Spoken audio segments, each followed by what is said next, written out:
रुखसत हो गए। आप दिल से सुन रहे हैं तो फिर बोलिए सुभान अल्लाह। एक सवाल का जवाब दे मुझे, पर्दा चेहरे का ज्यादा सख्त है या बालों का? माशाअल्लाह दीवाना है मगर बड़ा समझदार है, जवाब बिल्कुल सही देता है। हाँ, आपके घर की औरतें नमाज पढ़ती हैं बंद कमरे में, कोई देखने वाला नहीं, तो चेहरा तो खुला होता है मगर बाल ढके।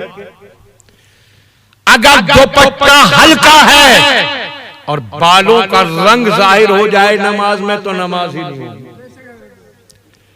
अगर बालों का रंग नमाज में दिखता हो, बाल खुले हो तो नमाज नहीं होगी। नमाज में चेहरा तो खुला होना चाहिए, चेहरा ढका ना हो और बाल किसी हाल में ना खुले हो, उनका रंग पर जाहिर ना हो, तो बालों को नमाज तक में खोलना चाहिए ही। कितना सख्त है हुक्म बालों का। और ये हमारी बेटी है जो बाल लहराती दुपट्टे से महरूम घूमती फिर रही,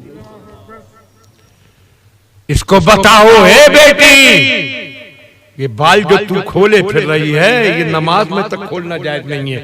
उम्मुल मोमिनीन सैयदना आयशा सिद्दीका रज़ियल्लाहु ताला अन्हा के पास उनकी सगी भतीजी हजरत अब्दुर्रहमान इब्न अबू बकर रज़ियल्लाहु ताला अन्हुमा की बेटी जिनका नाम हफ्सा था, वो आई, बारीक दुपट्टा ओढ़े हुए थे। हजरत आयशा ने जलाल में वो दुपट्टा उतारा और उसके टुकड़े करके फेंका और मोटी ओढ़नी उनके सर पर डालकर फरमाया कि औरत को ऐसी ओढ़ना चाहिए जिससे बालों का रंग तो नमाज में भी बस उतनी ही खुली हो जीनत जितनी जाहिर है। उसके बाद फरमाया वलियद्रिबना बिखुमुरिहिन्ना अला जुयूबिहिन। सुनो ईमान वालों सुनो, और हमारी बेटियां हमारी बहनें और सुन रही हैं तो वो ध्यान दें। फरमाया वलियद्रिबना बिखुमुरिहिन्ना अला जुयूबिहिन, और अपनी चादरें ऐसा नहीं कि सर से ऐसे ही डाल लें बल्कि अपनी चादरों को अपने गिरेबानों पर डाले रखें, चादर गिरीबान पर, ताकि सीना जाहिर न हो और कपड़ों में सीने की बनावट किसी को दिखाई नहीं दे। कपड़े पहने हैं मगर उसके ऊपर हुक्म दिया चादर गिरेबानों पर डाले। उस जमाने में नकाब नहीं होते थे, बुर्के नहीं होते थे, मोटी चादर ही ओढ़कर निकलती थी। तो रब ने इरशाद फरमाया कि इन चादरों से सर तो ढका है, चेहरा तो ढका है, मगर इधर उधर ऐसे ही मत लटका लेना। इन चादरों को अपने गिरेबानों पर डालो ताकि कपड़े के अंदर से भी सीने की बनावट किसी की निगाहों के सामने ना आए। और आज क्या हाल है वो खुद देखो, बेटी रखाने का उसूल कुरान दे रहा है। उसके बाद फिर रब ताला तफसील बताता है कि बनाव किसके सामने जाहिर किया जा सकता है।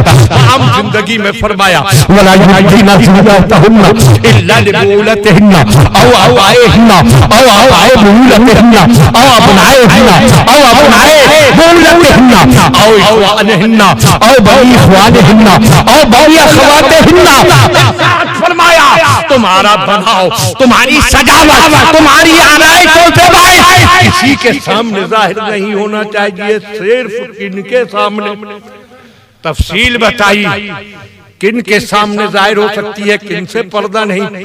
फरमाया अपने बापों के सामने, बापों से पर्दा नहीं, और अपने शौहरों से पर्दा नहीं। पहले नंबर पर शौहर कि उनके सामने अपना बनाव जाहिर कर सकती है, फिर अपने बापों के सामने, शौहरों के बापों के सामने, अपने बेटों के सामने, अपने शौहरों के बेटों यानी अपने सौतेले बेटों के सामने, अपने सगे भाइयों के सामने, सगे भतीजों के सामने, सगे भांजों के सामने। ये रिश्तेदार हैं कि जिनके सामने अपना श्रृंगार जाहिर किया जा सकता है, इनके अलावा पर नहीं।